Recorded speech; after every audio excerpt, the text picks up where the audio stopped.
Hello नमस्कार दोस्तों and good morning to all of you. कैसे हैं आप सब? तो चलिए फिर शुरू करते हैं 5 सितंबर 2025 के करंट अफेयर। तो सबसे पहला न्यूज़ और सबसे पहला करंट अफेयर है, जो हेडलाइन है दोस्तों, India sets eyes on $1 trillion semiconductor market, PM promises faster approval. बस इसमें ये कहा जा रहा है दोस्तों ना कि मतलब इंडिया अब आगे जो मतलब टारगेट रख रहा है वो मतलब जो सेमीकंडक्टर मार्केट है उसमें कम से कम $1 ट्रिलियन की मतलब कंट्री बनने के लिए, मतलब उतना मतलब उत्पाद करने के लिए उस सेक्टर में उतना मतलब प्रोड्यूस करने के लिए। ठीक है, तो बस इसके लिए क्या कह रहे हैं ना कि मतलब हम लोग इसमें जो भी मतलब अप्रूवल्स वाली प्रोसीजर होती है उनको फास्ट फॉरवर्ड करेंगे। ठीक है, ताकि किसी को भी मतलब इतना परेशान ना होना पड़े। ठीक है, मतलब जैसे जो भी कंपनियां अगर मान लीजिए चिप्स बनाने के काम में अगर इंडिया में कंपनी लगाती हैं तो उनको मतलब सब्सिडाइज किया जाएगा, फैसिलिटी दी जाएगी, है ना, ताकि जल्दी जल्दी।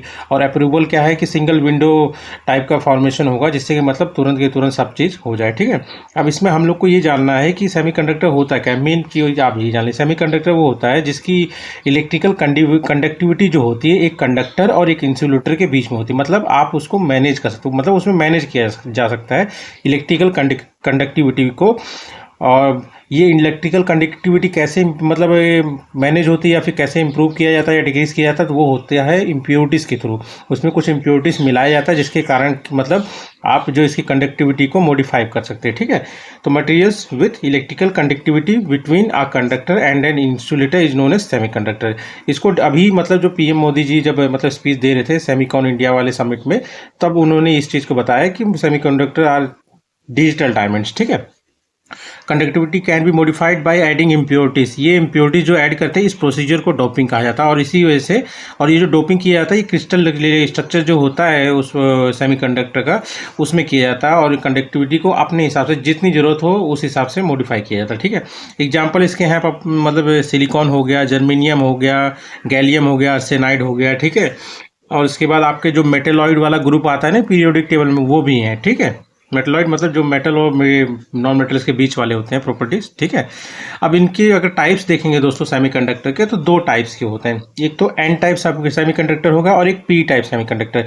अगर इसमें मतलब डिफरेंस पूछा जाए, क्योंकि एग्जाम में पूछ लेता है, तो एन टाइप सेमीकंडक्टर कुछ नहीं है दोस्तों, मतलब जिसमें मतलब वो सेमीकंडक्टर जिसमें जो इम्प्योरिटीज़ डाली जाती है मॉडिफिकेशन करने के लिए इलेक्ट्रिकल कंडक्टिविटी के लिए। ठीक है, वो ग्रुप 5 के एलिमेंट होते हैं। ठीक है, और उन्हीं को मतलब यूज़ किया जाता है एज ए इम्प्योरिटी इन्हीं मतलब सेमीकंडक्टर्स में। ठीक है, तब ये किस तरह बिहेव करने लग जाता है, ये एज ए डोनर बिहेव करने लग जाते हैं। मतलब मेन क्या है दोस्तों ना, जैसे कि अगर मान लीजिए इलेक्ट्रिसिटी कंडक्ट कराना है तो कहीं पे वैलेंस इलेक्ट्रॉन होना चाहिए, कहीं पे मतलब कम होना चाहिए, कहीं पे ज़्यादा होना चाहिए, तभी तो मतलब वो इलेक्ट्रॉन जो है ट्रांसफ़र होंगे, मतलब कम से ज़्यादा में, ज़्यादा से कम में, तभी तो मतलब फ्लो ऑफ इलेक्ट्रिसिटी। जब तक इलेक्ट्रॉन घूमेंगे नहीं तब तक कहाँ कंडक्टिविटी होगी।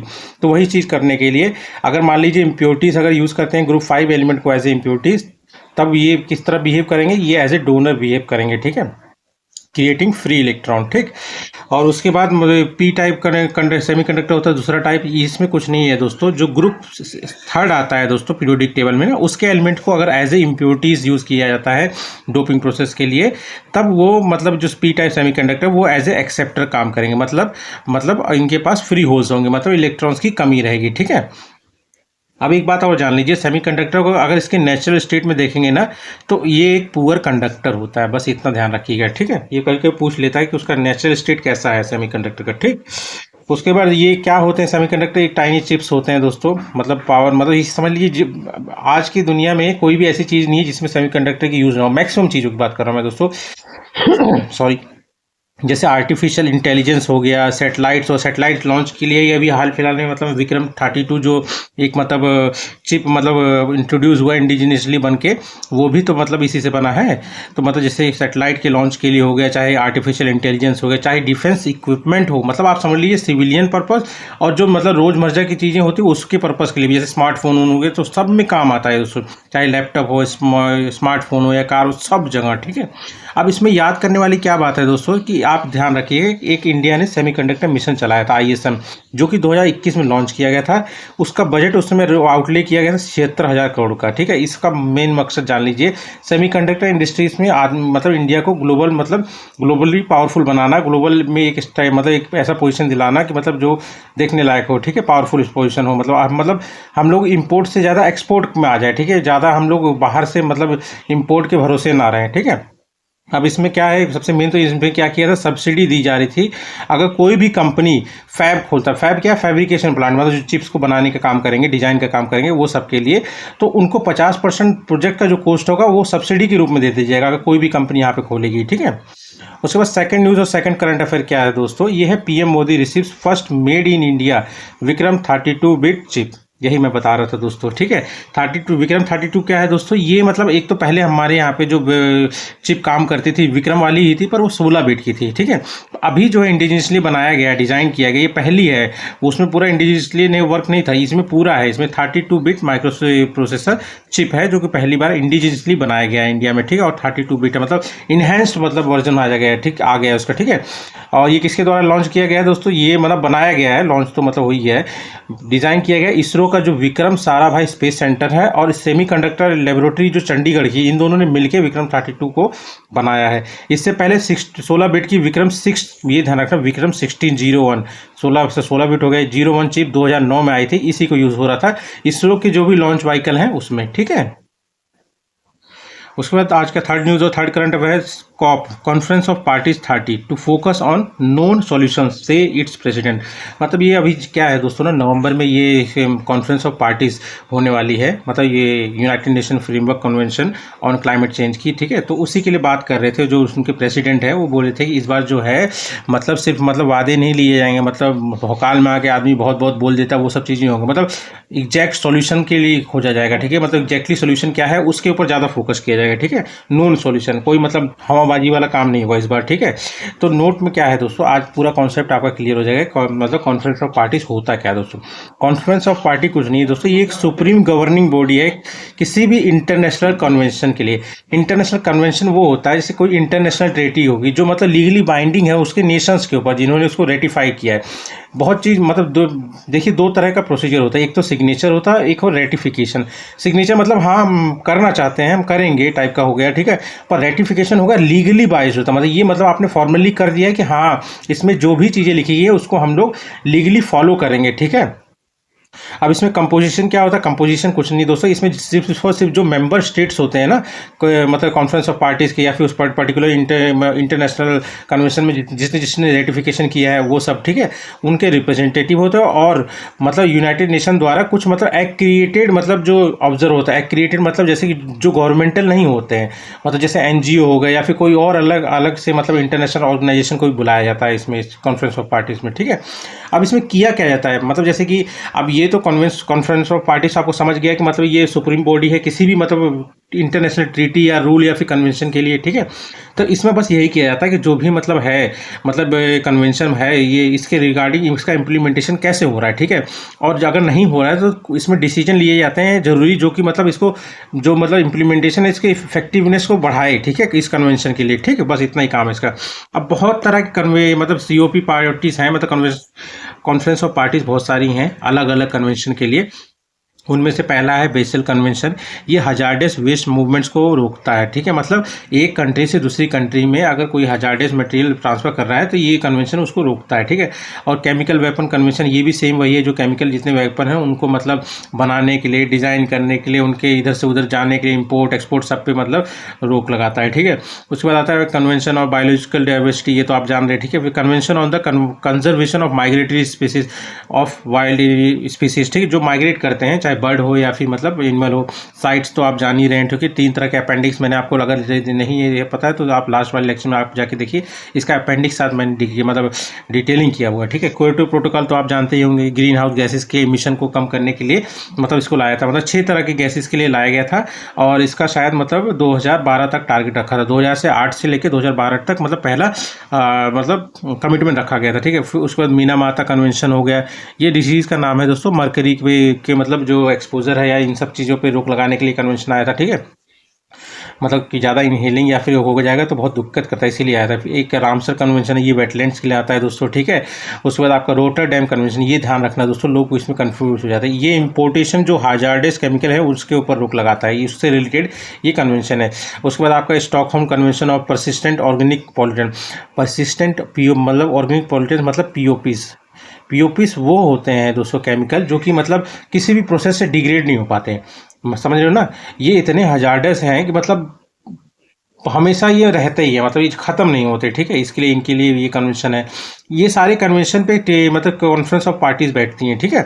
मतलब उसके बाद treaty on the non proliferation of nuclear weapon, मतलब नॉन प्रोलिफरेशन मतलब इनके डिजाइनिंग, इनके एक्सपोर्ट इंपोर्ट, मतलब और कोई भी मतलब इनको एज ए मतलब हथियार की तरह ना यूज़ करे, ठीक है। यूज़ हो तो शांतिपूर्ण से, मतलब एनर्जी पर्पज से यूज़ हो, तो उन सब चीज़ों के लिए ये देखा जाए, ये वाली ट्रीटी देखती है, treaty on the non proliferation of nuclear weapons.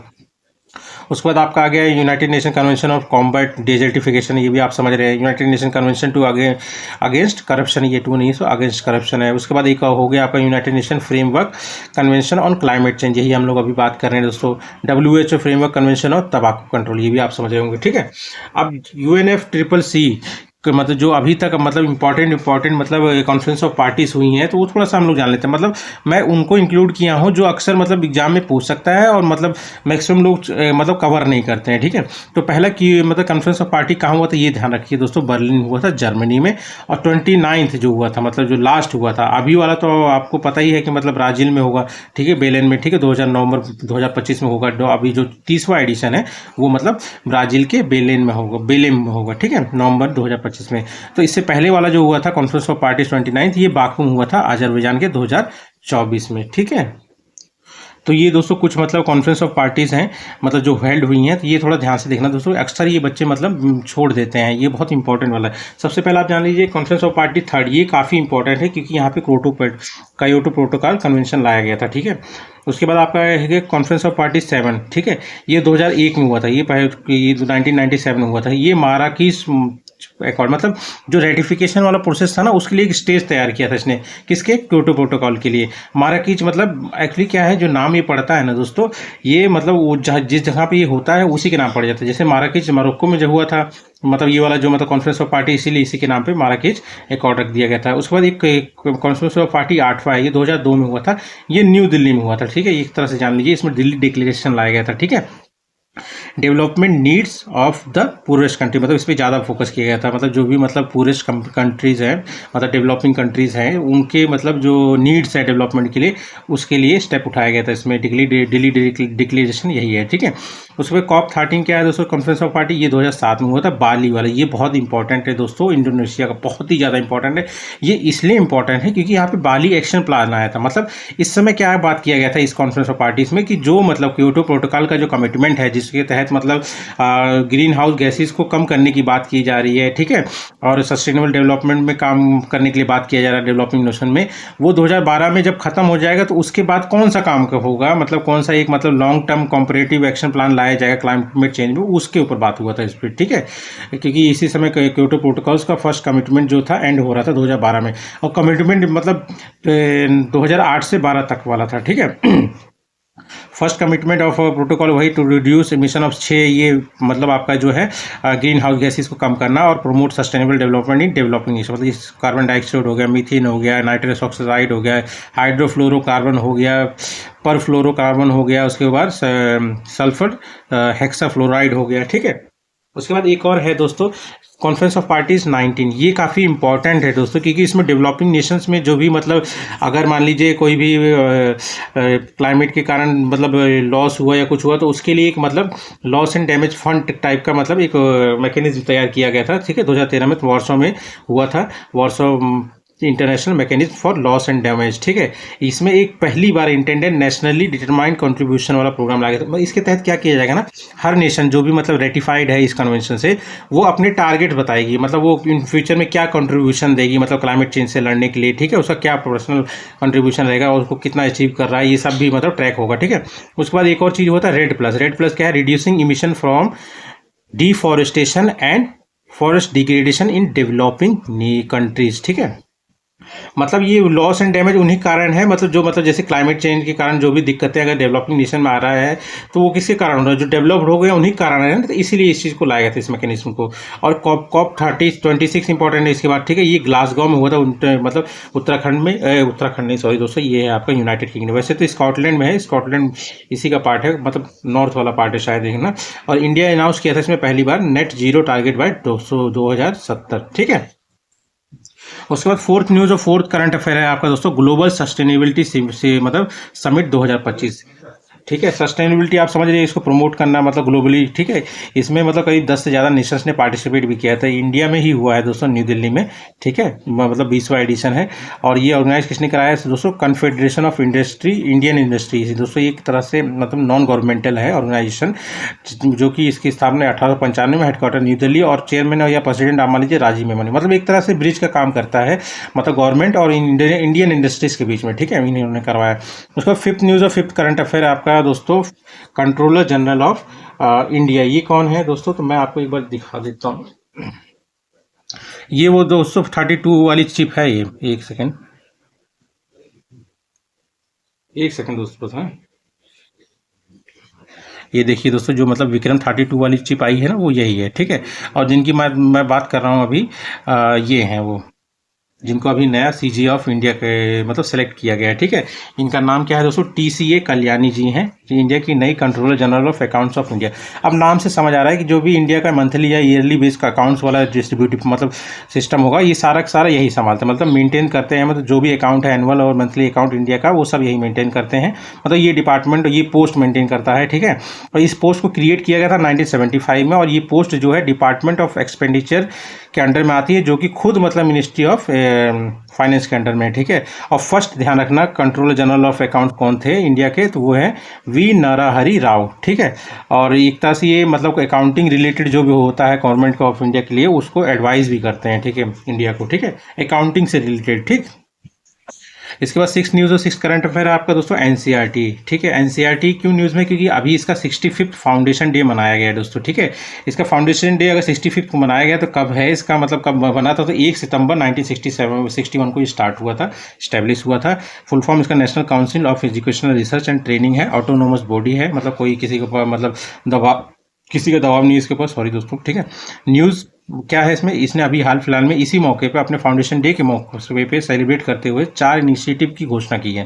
पहला तो है बाल वाटिका। बाल वाटिका क्या है दोस्तों, एक टीवी चैनल है, ठीक है, जिसके तहत क्या किया जाएगा, जो भी छोटे बच्चे 3 से 6 साल के जो बच्चे मतलब स्टूडेंट्स हैं, ठीक है, उनको बेसिक मैथ्स और अदर सब्जेक्ट्स को नॉलेज देने के लिए इस चैनल को स्टार्ट किया गया। क्या नाम है इसका, बाल वाटिका। उसके बाद दीक्षा 2.0 एक और इनिशिएटिव है। ये कौन सा इनिशिएटिव, ये पुराना चल रहा था दोस्तों दीक्षा, उसी के तहत नया लाया गया दीक्षा 2.0। इसमें क्या है ना, जैसे सीबीएसई बोर्ड हो गया या एनसीईआरटी की बुकें हो गई या उससे रिलेटेड मटेरियल हो गया, अदर स्टेट बोर्ड की जो बुकें हैं, मटेरियल्स है, उनको मतलब अवेलेबल कराया गया है इस पर, ठीक है। आप मतलब उनको देख सकते हैं, ठीक। और इसकी ट्रांसलेशन जो है 12 लैंग्वेज में है, ठीक। और मतलब आप ट्रांसलेट भी कर सकते हैं चाहे जिस लैंग्वेज में हो, ठीक है। उसके बाद आता है थर्ड आपका, जो तीसरा मतलब इनिशिएटिव इन्होंने अब इस समय लॉन्च किया है, वो प्रशस्त 2.0। ये क्या है, एक डिजिटल प्लेटफॉर्म है कि मतलब जो भी डिसेबल्ड स्टूडेंट्स हैं ना, उनको पता किया जाए और उनको मतलब हेल्प किया जाए, ठीक है। उसके बाद आपका चौथा जो इनिशिएटिव इसने लॉन्च किया एनसीईआरटी ने, वो है किताब एक पढ़े अनेक, मतलब इंक्लूसिव टेक्स्ट बुक, मतलब ऐसी टेक्स्ट बुक जो कि मतलब हर तरह का बच्चा, मतलब चाहे डिसेबल्ड हो, चाहे जिस तरह की डिसेबिलिटी हो, वो पढ़ सके, ठीक है। क्लास 1 और 2 के बच्चों के लिए, ठीक है। Promote equity in education for all student also including disabled students, ठीक है। उसके बाद सेवन्थ न्यूज़ और सेवन्थ करंट अफेयर है आपका दोस्तों, युद्ध अभ्यास। युद्ध अभ्यास अभी इस बार क्या है कि मतलब इंडिया और यूएसए के बीच में एक मिलिट्री एक्सरसाइज है, बायलेटरल, ठीक है। इस बार जो 2025 में है 21वां एडिशन, एक्चुअली क्या है डेट तक पूछ लेते हैं ना दोस्तों, 1 से 14 सितंबर तक होगा। कहाँ पे, फोर्ट वेन राइट अलास्का। ये अलास्का जो है दोस्तों ध्यान रखना, ये यूएसए का है, रशिया ने इसको बेचा था यूएसए को, ठीक है। और उसके बाद इसका 20th एडिशन अगर आप देखेंगे तो महाजन फील्ड फायरिंग रेंज में हुआ था राजस्थान के, ठीक है। उसके बाद 8th न्यूज़ और 8th करंट अफेयर क्या है दोस्तों, ये है आपका बैडमिंटन वर्ल्ड चैंपियनशिप 2026। इसकी मेजबानी किसको मिली है, अभी हाल फिलहाल में घोषणा हुई है, तो ये इंडिया को मिली है, न्यू दिल्ली में होगा 2026 में। तो अब 29वां जो है दोस्तों जो हुआ था, मतलब 30th एडिशन है, तो 29th एडिशन बस ध्यान रखिएगा, ये पेरिस में हुआ था फ्रांस के। इंडिया की रैंक 7 थी। इसने सिर्फ एक ब्रॉन्ज मेडल जीता था, वो भी जो बैडमिंटन का जो मेंस डबल होता है ना इवेंट, उसमें जीता था, वो भी सात्विक स्वराज और चिराग शेट्टी जी ने, ठीक है। और इसमें नंबर 1 पे चाइना था, ठीक। उसके बाद 9th न्यूज़ और 9th करंट अफेयर क्या है, ये काफ़ी इंपॉर्टेंट है। अन्नपूर्णा स्कीम एक्चुअली क्या है, जो सैनिटरी वर्कर्स होते हैं ना, सैनिटरी वर्क मतलब आप जान लीजिए सैनिटेशन वर्क वाले जो मतलब जो लेटरिन वूटरिन ये सब साफ करने वाले होते हैं, इनके मतलब जो भी आप समझ लीजिए जैसे न्यूट्रिशन और हेल्थ से रिलेटेड मतलब कुछ मतलब इशू ना हो, तो उसके लिए मतलब कुछ पैसा इनको दिया जाएगा हर महीने। जैसे ये किसको मतलब किसके द्वारा डेवलप किया गया, इंप्लीमेंट कराया जा रहा है, तो Bangalore water supply and sewage board के द्वारा किया जा रहा है। फाइनेंशियल असिस्टेंस दिया जाएगा सैनिटेशन वर्कर को जो ये सब काम करते हैं, ठीक है। और मतलब बेंगलोर में, और अभी तो क्या है कि 700 सैनिटरी वर्कर्स को सेलेक्ट किया गया, जिनको 1500 रुपये पर महीने हर महीने मिलेगा न्यूट्रिशन और हेल्थ पे खर्च करने के लिए, ठीक है। इसके बाद आज का लास्ट न्यूज़ और लास्ट करंट अफेयर है दोस्तों, कीर्ति सेनन। ये अभी हाल फिलहाल न्यूज़ में इसलिए है क्योंकि यूएनएफपीए, ठीक है, यूएनएफपीए क्या है, ये यूनाइटेड नेशन पॉपुलेशन फंड है, जो कि मतलब 1969 में इस्टेब्लिशमेंट हुआ था। हेडक्वार्टर न्यूयॉर्क सिटी में है। हेड इसकी नटालिया कानेन है, पनामा कंट्री की। वर्क एज मतलब जो भी मतलब रिप्रोडक्टिव या मैटरनल माँ के हेल्थ से रिलेटेड मतलब जो भी है उस चीज़ में काम करता है, मतलब पॉपुलेशन से रिलेटेड मेन काम है, ठीक है। इसने क्या है मतलब जेंडर इक्वलिटी के लिए मतलब एम्बेसडर मतलब ब्रांड एम्बेसडर घोषित किया है किसको, कीर्ति सेनन ने, ठीक है। अब ये कि इसके जितने भी प्रोग्राम्स हैं ना उनको मतलब ये मतलब प्रमोट करती हुई दिखेंगे, ठीक है। ठीक है दोस्तों, तो यही थे आज के करंट अफेयर। तो मिलते हैं कल, और वीडियो अच्छा लगे तो प्लीज़ सब्सक्राइब करें। Thank you.